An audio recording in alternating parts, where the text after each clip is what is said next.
Good morning, everyone. My name is Gretchen Rowe, and it's my pleasure to welcome you this morning to this terrific opportunity to talk about something that strikes fear in the hearts of lots of homeschool parents. Today, we're going to talk about how to teach writing when you don't feel confident in writing.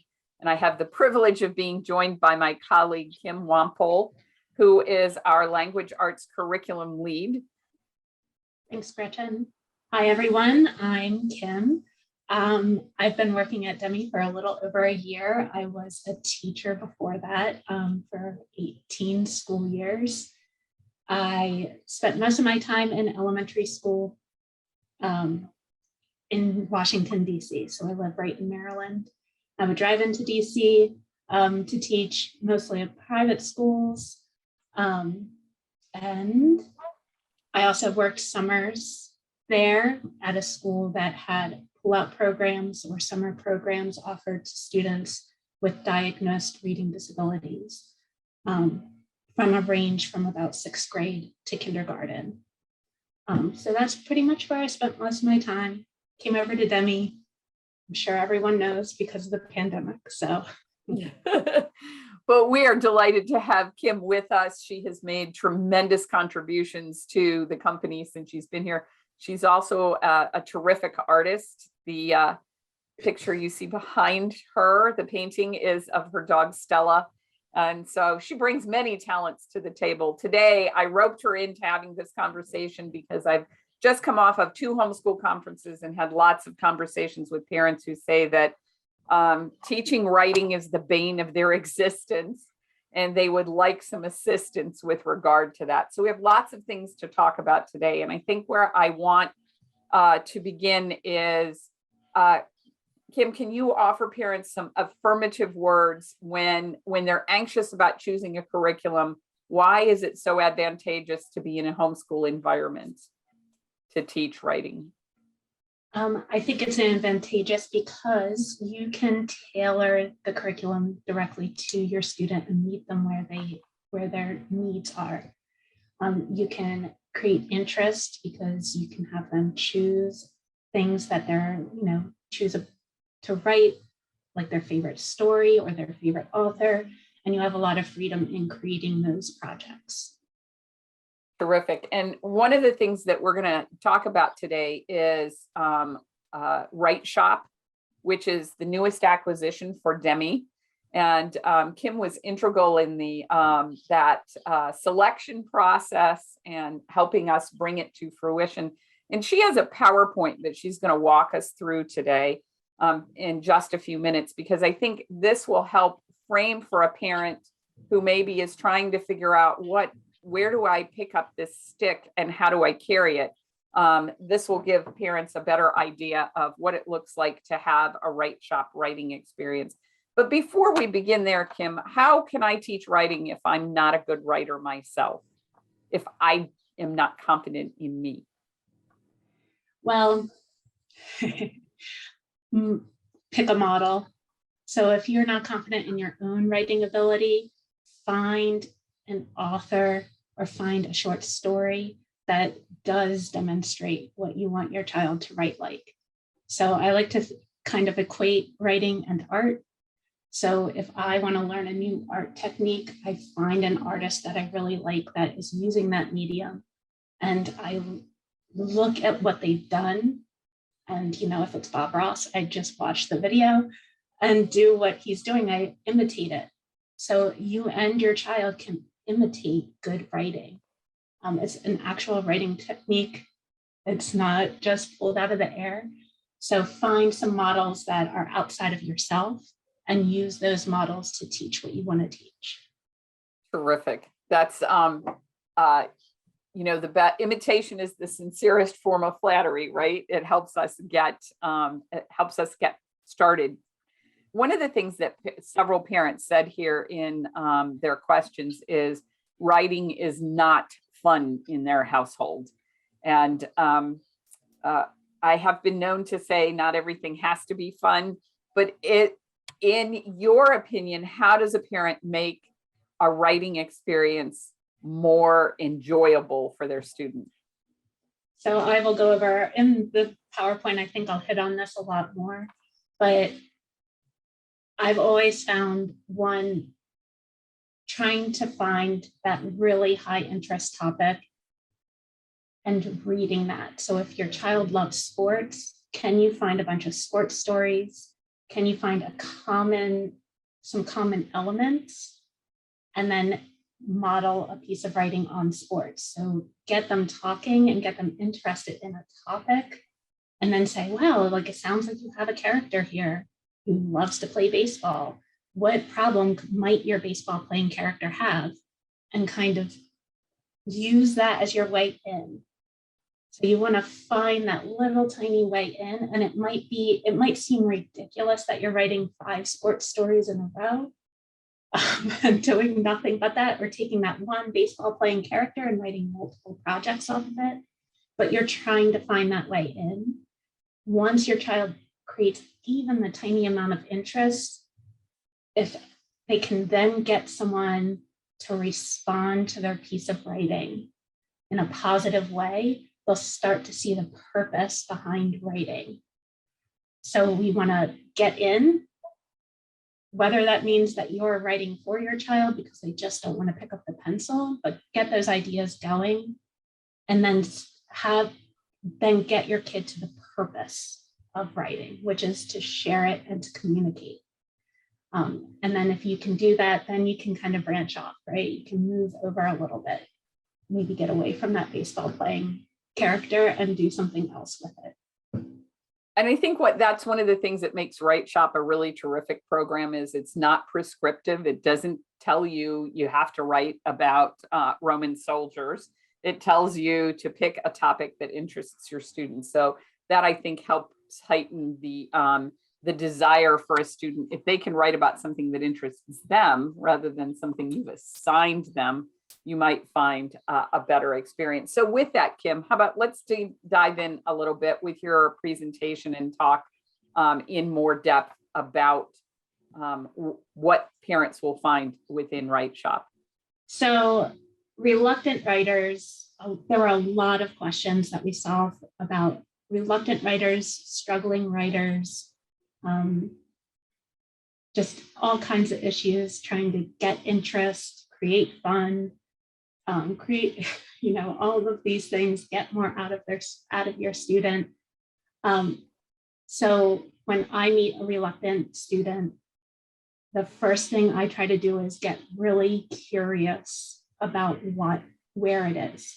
Where is this reluctance actually stemming from? So yes, I can say I've had plenty of students who were reluctant writers. I would say they might have fallen into similar categories, but each kind of presented their own unique reason for this reluctance. The first thing we want to do is see if it's skills-based. And by skills, I'm talking about the mechanics. Does it physically hurt their hand to hold a pencil for 20 minutes or more? If so, can we relieve that burden?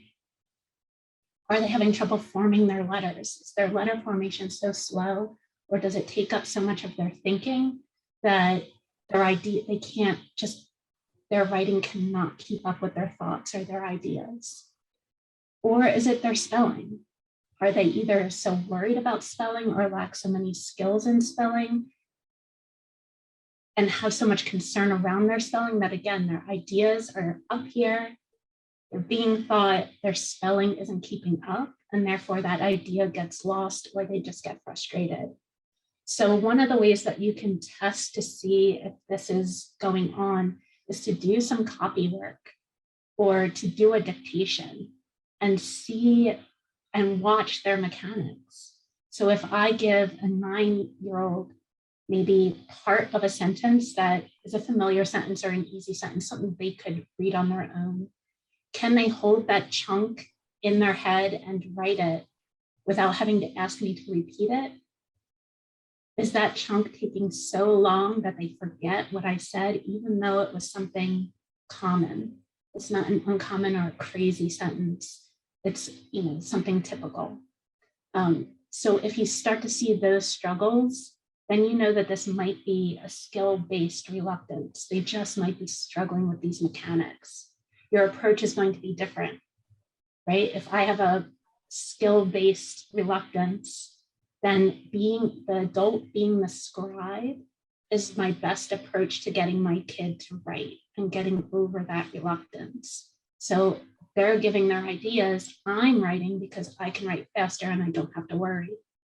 Then they can go through and do editing and revising on their own, those smaller pieces of writing. And eventually, you know, hopefully that stamina will build up and those skills will catch up. But I do want to relieve that burden.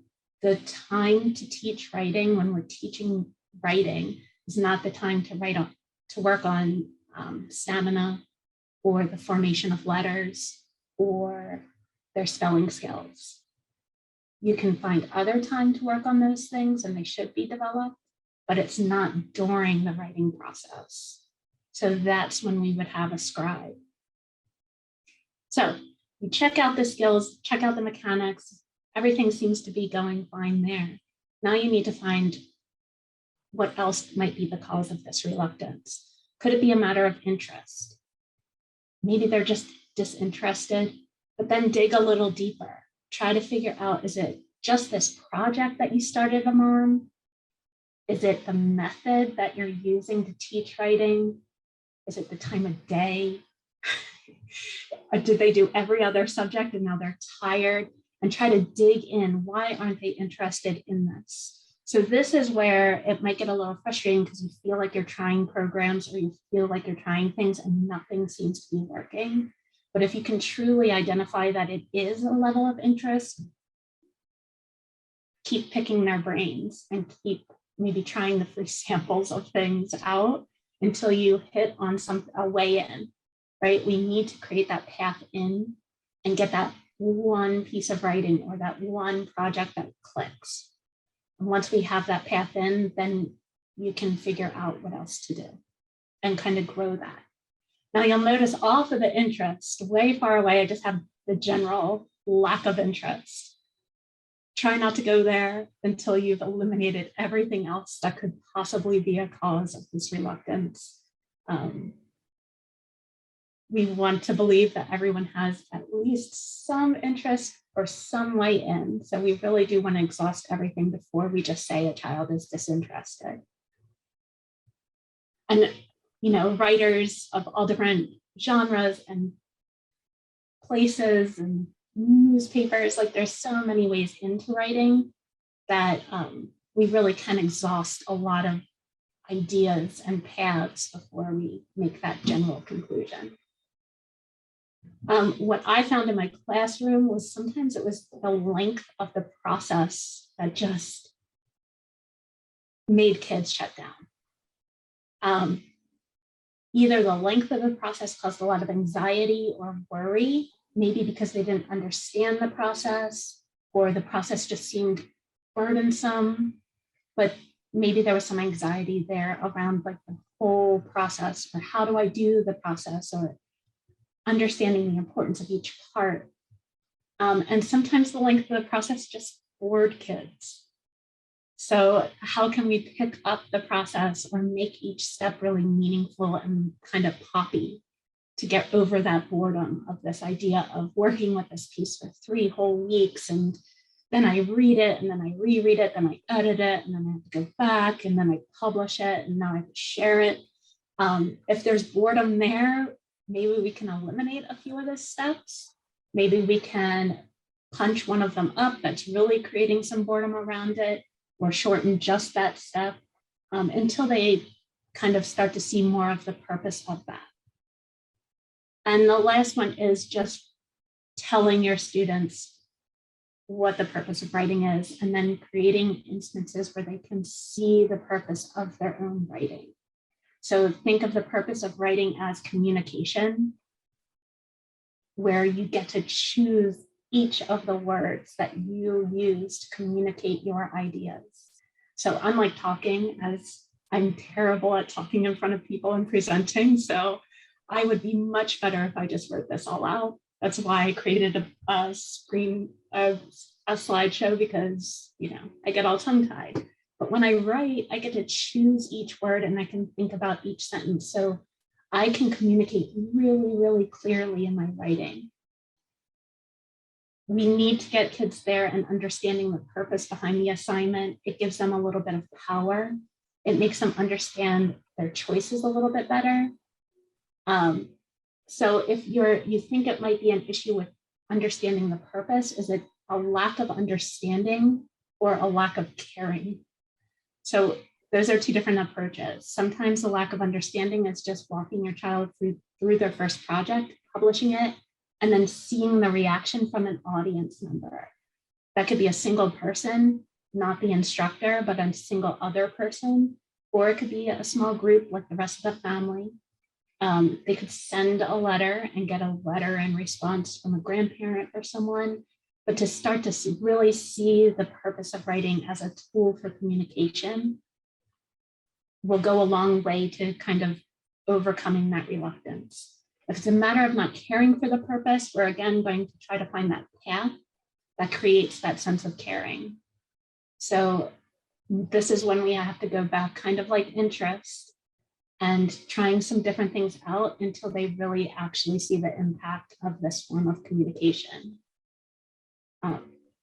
So again, that one kind of a sticking point, but try some different things out.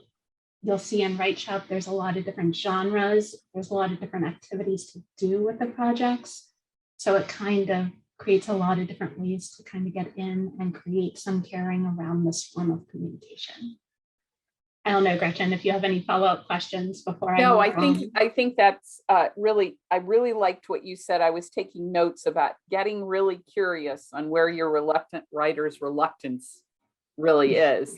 And I think that makes sense, because when parents say to us, and a lot of parents said to us in the things that they posted, that they're really having children who are frustrated.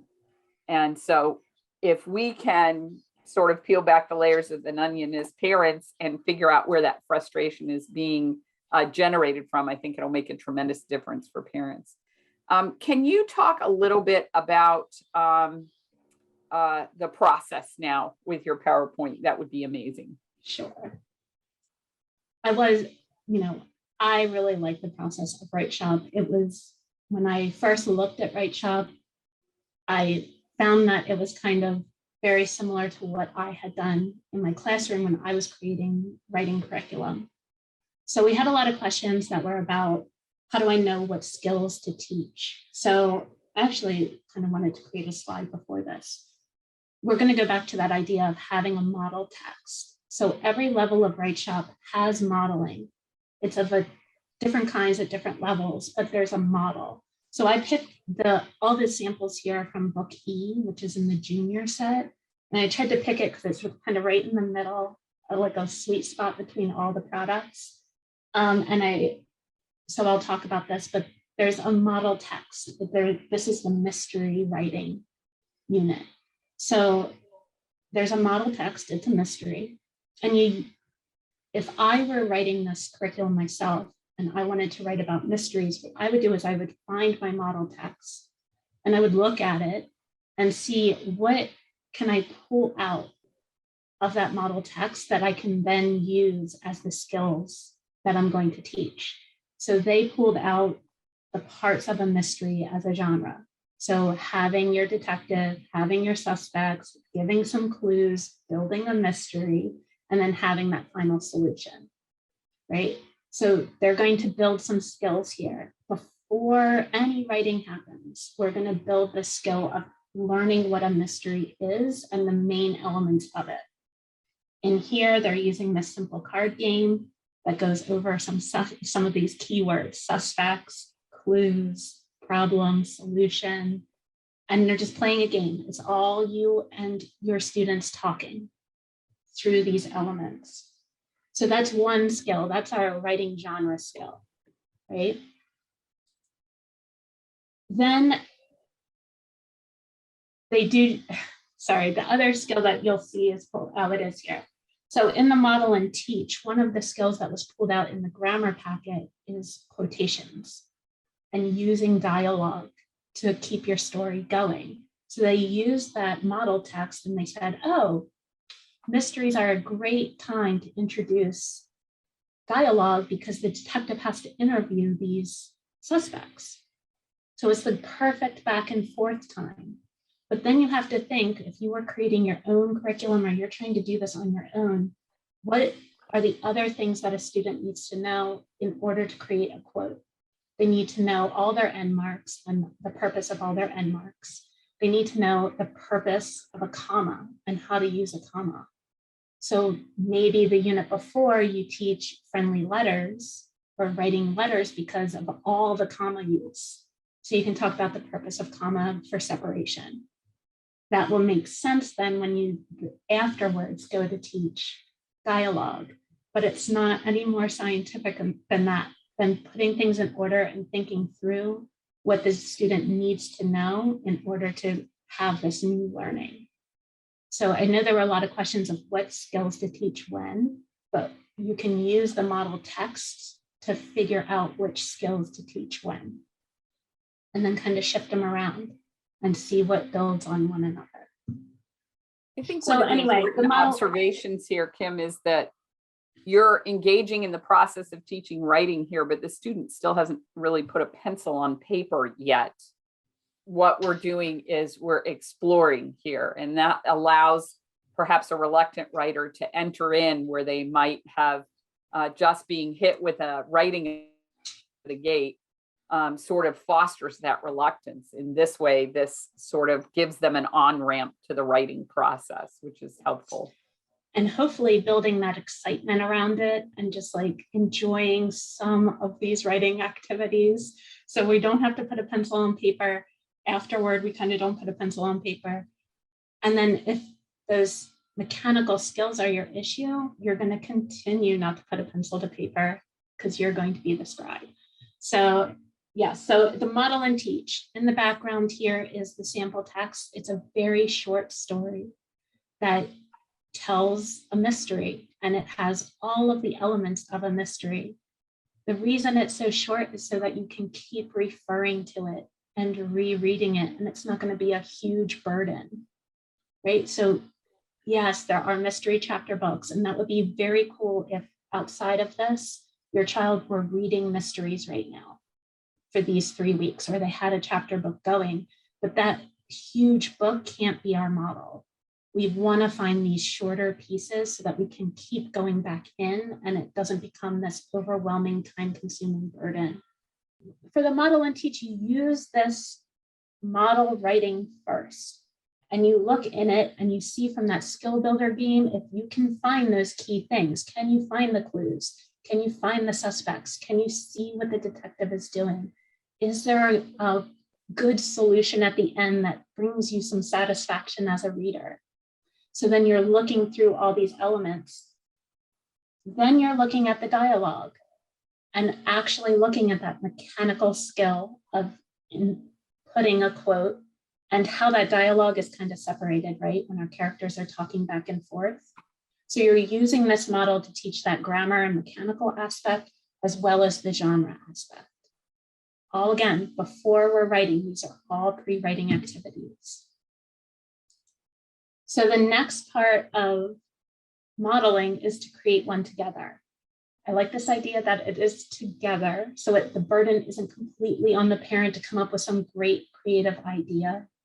Your job as the instructor is to guide the conversation and make sure those elements are showing up. So it's not a perfect piece of writing. It's not edited or revised right now. You are just creating with your child out loud. You're the scribe, even if your child doesn't have those mechanical writing issues.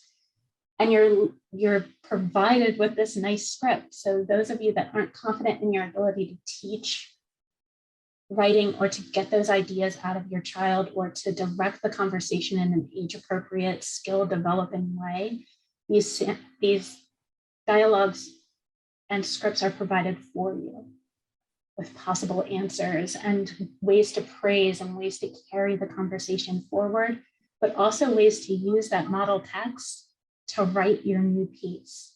So you're doing a lot of the things that are done in the model text. The child is the detective. They're not talking about another detective over here and then the suspects. They are the detective. They can give themselves a fancy name, but that's in that story. The story is told in that first person. Then they're also starting off the same way, the food mystery, like eating your favorite food. They're also going to be doing that. So you really are recreating in a new way. So this idea of, and I don't know if anyone had this thought maybe when I was talking about it, is this idea of using choice to create interest. There's a threshold for choice, right? We want choice. All humans want choice because we feel in control. But once we get too much choice, we actually shut down and just give up. It's outside of writing. It's everywhere in our lives. If there's 30 kinds of yogurt at the store, I just can't decide, right? I don't know which one is the best for me. Is it Greek? Is it French? I don't know. I have too much choice and then I'm overwhelmed. Do I do all the research and figure it out? How do I narrow down these choices? So what we want is to have a bit of choice, but not so much choice that we just shut down. So if you have a student who's facing a writing prompt and they're just like, oh, I don't know what to write, they might just be overwhelmed by the amount of possibilities. I was thinking of one that I always saw as like, look out your window and notice something about spring that's happening and write a story. Well, I mean, I guess I see some flowers. I don't see a character.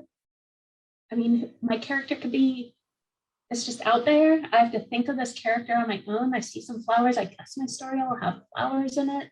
There's just so much possibility. It's so overwhelming. What if I was given the character? Or what if I was given the setting and the problem? So I still have control, but not so much control that I just can't. I can't think of all of it. So Perfect. then you create one together. Another part of modeling. All the levels have it on some level. So the primary books have this idea of modeling and talking things out and creating together.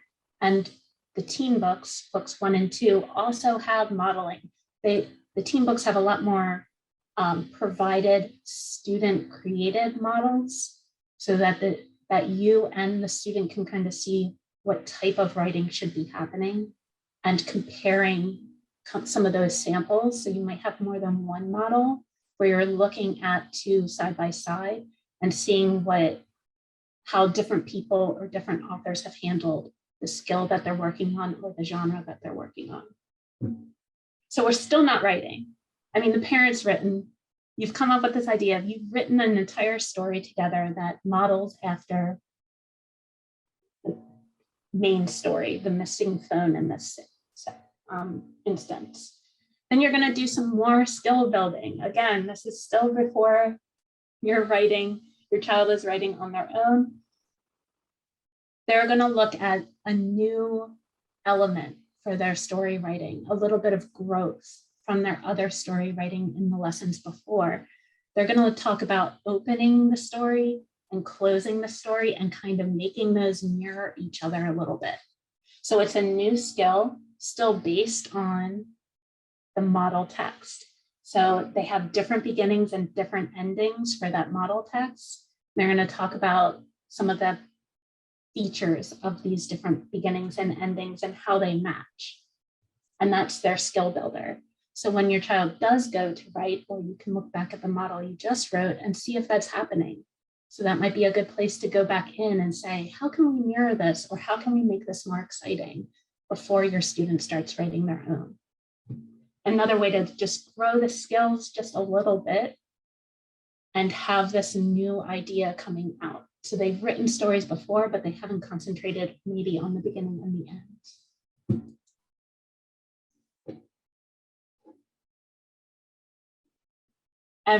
Hopefully everyone knows brainstorming, but sometimes brainstorming is really glossed over. So if you have a student who especially is saying they don't have ideas or they just can't put it all together, or maybe they have all the ideas verbally, but they're not writing them or they're not organizing them. And then they become overwhelmed when you ask them to take all these thoughts and put them on this piece of paper, right? This restrictive piece of paper. Brainstorming is hugely important, and it should take up it should be a good chunk of the writing process. As in, it's take your time with it, help out, and make sure the brainstorming is full. Like you've picked every idea out of their brain. You've gotten it on paper. Maybe you've gotten all of the ideas on your paper, and then they pick and choose their favorites to include on theirs, their final brainstorm, or the one that they're actually going to use to write. So we want to get all of the ideas, good, bad, off the wall, whatever's happening over here, out of their heads. That's where you're going to take the notes. Then have them pick a few out that they're actually going to include. Maybe they have like 25 clues for their mystery. Well, there's only room for 3. Can we combine some of those ideas? Can we pick out the most important? We're not going to write for hours. We're going to write for a half hour. So you need to narrow it down a little bit. But here in the junior books, there's nice planning sheets. The primary books have planning sheets. The teen books rely on planning and brainstorming beforehand to organize the writing. A lot of comments of users of WriteShop come back and they go, I never knew that taking the time to actually do this brainstorming really well would make writing so easy for my child. So they have a plan. They don't need to form ideas when they go to write now. It's all laid out. Everything's right here on this sheet. They're just putting it into sentence form when it comes to writing on the paper. I think one of the things that you have said here, Kim, that's really important to emphasize is I hear this from parents often who say, my daughter writes voluminously, I tell her I want 5-sentence paragraph and I get 50 sentences. So how do you rein the child in? And I think you've given parents an answer here, that brainstorming allows a student to take all of that stuff they want to say and brain dump it and then choose how to make it the best to fit the assignment. So yes, and that is a huge one. That could also be a reason for reluctance, is that they have so many thoughts, they have so many ideas that they're just overwhelmed by just how big this writing project is going to be. Like, I'm going to write a 5-page mystery. No, you are going to write 1 page. So yes, so anything you can do to narrow it down. I think WriteShop Book E, if I am not mistaken, has activities around actually narrowing it down. Some of the games are narrowing your big ideas down. But the sheets will also help them with that, especially if they can just verbalize all of the ideas and pick from the best of those ideas. So when you do go to write, you're going to whip out that mystery of the missing phone, model text again, and just have it there, open to that page, so that they can go back to that model and refresh their ideas and refresh the structure and the elements that they're looking for. They can see a dialogue, so that if they include a dialogue and a back and forth, they can just use that as their model. They don't have to process how to do a dialogue. They're just using that model and writing their dialogue. Another question we had a lot was about grading. How do I grade? This doesn't exactly go into it, but I did want to go over editing and revising, because pretty much your child's going to get ready to be graded by editing and revising. So you want to go away from the writing for a little while. WriteShop on the schedule has it as at least a day. Your child needs to step away. You can't go right from brainstorming and then do a rough draft and then start editing it. They're way too attached, way too involved. Sometimes with some students in my classroom especially, I would get them all the way to the writing, the rough draft, and we would save all our rough drafts. And then we would have a designated time to go back into them and edit. So they were waiting a week or maybe even 2 weeks before they went back in and edited.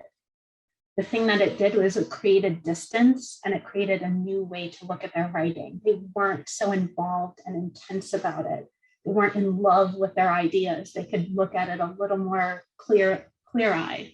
So take a break, whether it's a day, whether it needs to be longer. It's not going to harm anyone to walk away for a little bit and come back and edit things. Or you could have an editing day for 2 projects maybe. And so you have an editing day, or you're editing a little bit behind. So you're moving forward with the lessons, but you're editing the previous lessons writing on that next day. It depends on your student. If they're super, super, super attached to their piece, it's going to be really hard to edit. It's a human reaction. It's not a kid reaction.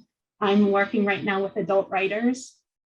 I edit, or I send them each other's papers to edit and revise, because sending it right back to the person after they send it in doesn't work on adults either. So you need to be able to create this distance for a lot of students. Another trick is to make a copy of it so they're editing this photocopy instead of editing their good hard work, especially if they were the ones writing it. They can kind of edit this extra copy or revise this extra copy. So in WriteShop, one of the things that I really liked was that they started by just finding some good stuff. Go in and find some really good stuff. So you start off with a job well done search, and they have these elements that they're searching for.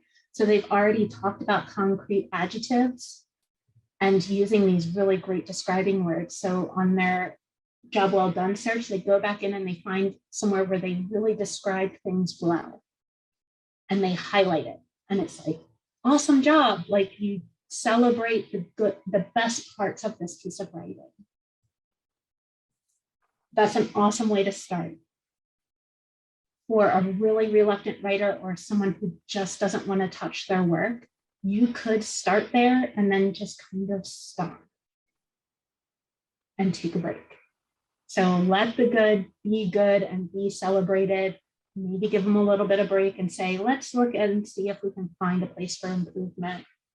So the first thing you do is you look for those elements and those skills that you were working on the whole lesson. So we're going to go back in and make sure our mystery has a detective, has clues, builds some mystery, has the suspects. Does their story have these things? This is all verbal too, right? You're talking through this. You're having your child point these things out to you and talk about their writing. So they're looking for these things. They might be revising to put them in there or to make them clearer, but they're having a talk about it. It's not so overwhelming. It's not a checklist where they just have to go in. These are the skills we're concentrating on. This is what we're going to edit for. So if you take that and apply it to your grading, you're also grading on these elements. Your child's job was to write a mystery using these story features. That's where your grade is coming from. So if you wanted to work on spelling, then you would be grading for spelling, but you don't have to grade for all of it. It doesn't have to be a perfect paper. It needs to have the elements that are the biggest focus. So one of the things I always thought was really hard as a teacher was, I have the main goal. I know the main goal. I plan the lesson. And then I'll get caught up in these other parts. And I have to keep going, wait, is that the most important thing? Is that what I need to concentrate on right now? Was that the purpose of this project? So if my student is getting hung up or is, struggling with this one area, unless it's that primary focus, I'm going to let it go because I'm going to hit it. The child's not going to leave, and go off to college and not understand that spelling is important and needs to be checked for. I'll hit it later. What I don't want to do is create those super negative feelings that I then have to overcome again. So again, unless it's that primary purpose, can it fly? Yes, for now. Maybe not later, but can it slide on this project? Yes. Will they check for spelling and punctuation later? Sure. Maybe they're only checking for spelling and punctuation in their quotations because doing the whole story is overwhelming. So, okay, well, just check your dialogue. Is your dialogue done correctly? Good enough. They understand where the comma goes. They understand end marks. They put some capitalization in there. They'll grow into it. They'll have another shot. We just don't want to overwhelm editing and revising. I think most of us know that it is the most overwhelming step, and it is really hard to admit your mistakes. So keeping it very simple and short would be great. Write-Up also provides some editing games and ways to score points and seeing who can find the most missing periods. They do activities like finding every single punctuation mark, because in our process of looking for all of them, we'll notice the ones that are missing. So do these more interactive and fun ways of editing and revising that are a little more concrete and a little more positive. One of the things that several parents brought up is their fear and concern that their children have dyslexia. And so dyslexia is a processing challenge. I have 2 children who are dyslexic, so I understand what it is like to experience that. But I think the important thing is to recognize that idea generation is not negated by having a challenge like dyslexia. As a matter of fact, some of the most beloved authors in American history have been dyslexics. And I shouldn't limit it to just American history, because Agatha Christie was a British author and is considered a dyslexic. F. Scott Fitzgerald, W.B. Yeats, John Irving, even Dave Pilkey, the guy who writes the Captain Underpants books, says that he's dyslexic. So I want parents to understand, don't think that dyslexia is an insurmountable hurdle to creating an opportunity for your child to be a successful writer, because it's not. It's just up to you to be perhaps more of a detective than the average homeschool parent to figure out how to unlock your child's creativity. Kim, what other questions can we answer here for parents today? I know that there was a parent who said that gaining confidence on how to get started in writing is the most intimidating thing. So if you were speaking with that reluctant parent, what would be the advice you would offer to them? I would say start with something that you like and try to think through why you enjoy that type of writing or that certain project, and take some time and just look at the different elements in some of the stories and try to think through why you like that. And if you were asked to write that yourself, what would you be looking for? Would you be looking for, a good start? Would you be looking for these different elements and seeing if you can find a way in for yourself on one of these writing projects to kind of clarify it and see maybe a path for your student. If that doesn't work, I would say try to find a curriculum that is a gentle startup. So that walks you through, that you can kind of open and go and just get some lessons under your belt. So I know a lot of curriculums offer some free first units, and seeing if it fits your style. Looking at those sample scripts and seeing if you can imagine yourself or practicing them out loud and seeing if you can find that kind of natural entrance into having these dialogues around writing. One of the other things that I always find amazing that I wish I could emulate is sometimes when I go to the bookstore and I'm asking for a book recommendation, and I find that one employee who it's their favorite genre, and they go through like all of these books and like why one is better than the other and what they like about one. Like all of that conversation around books and reading and characters is a really great thing to listen to and hear, because then you can start to see these little paths into writing. And if you can find them for yourself, hopefully that will encourage you to look for those paths for your child or to help them find those paths in. And it's okay. We're about 45 minutes in. So let me remind parents that if Kim or I have said something today that leads you to have a question, please remember you can post questions in the Q&A. You can post questions in the chat. We do want to make sure that since we're doing this today, we are meeting our family's obligation as far as answering the questions that you all have in the back of your mind. I think one of the important things, Kim, is for us to be able to emphasize there's a difference between putting a pencil on paper and writing. And so what we're talking here is staying in the creative end of the proposition in as much as possible and not letting the physical limitations of perhaps letter formation or stamina be a deterrent from that creativity. I have found being a creative writing instructor for a number of years that my phone is my most valuable tool.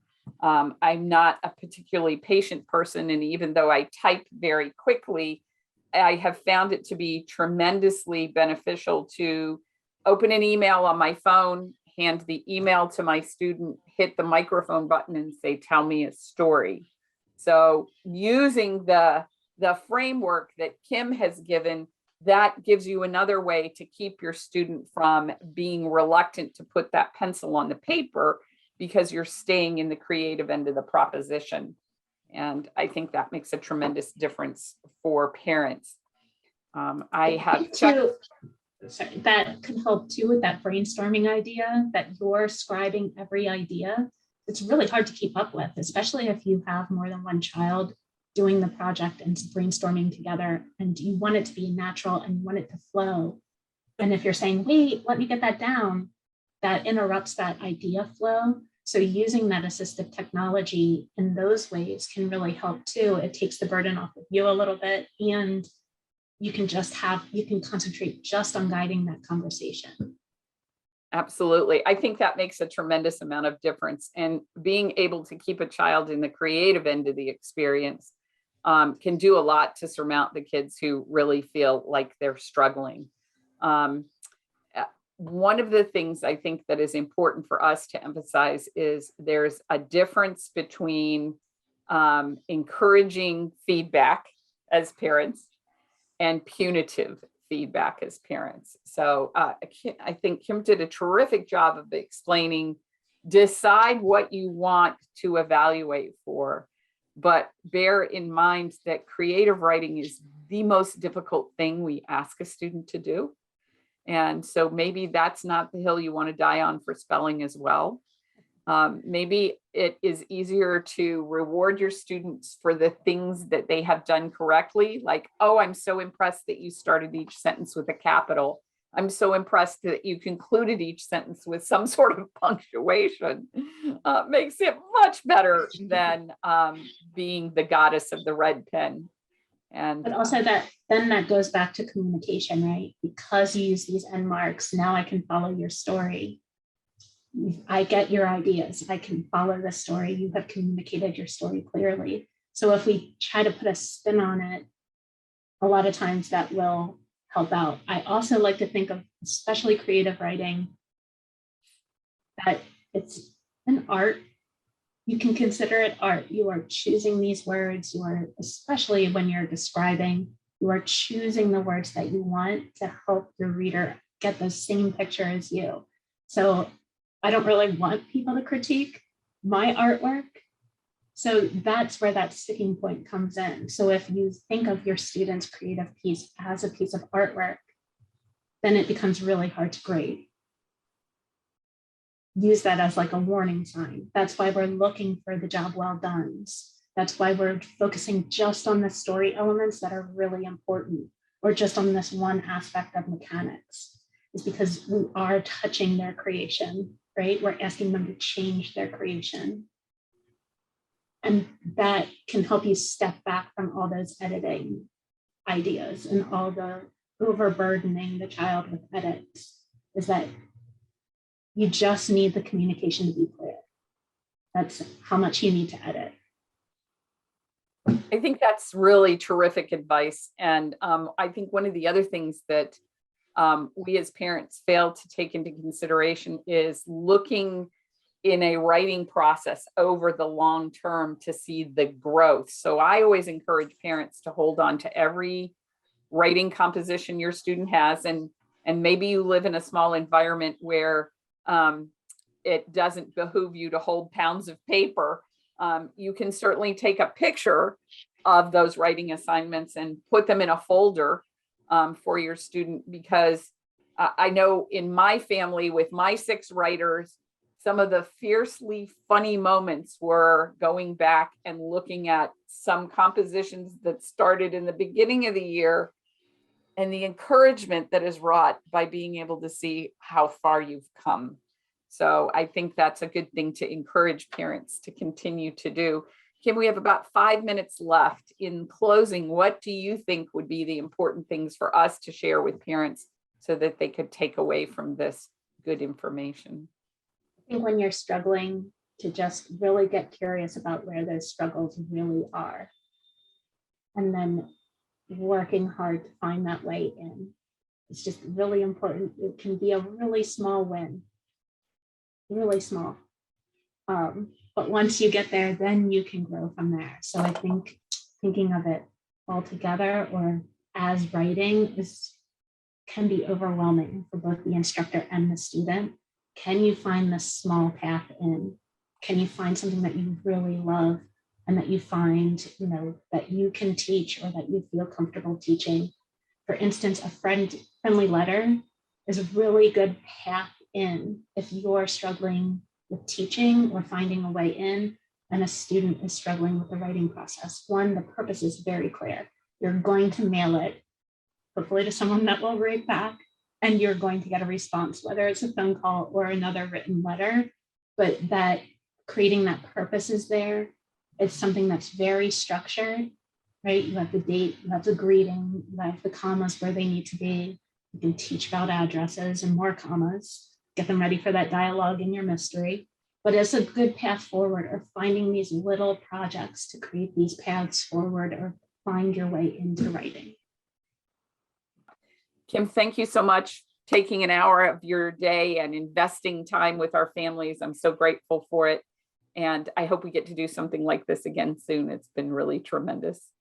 Yes, it was wonderful. Thanks for inviting me. All righty. Everybody, thank you so much for joining us. I hope to see you again soon. Take care. Bye-bye.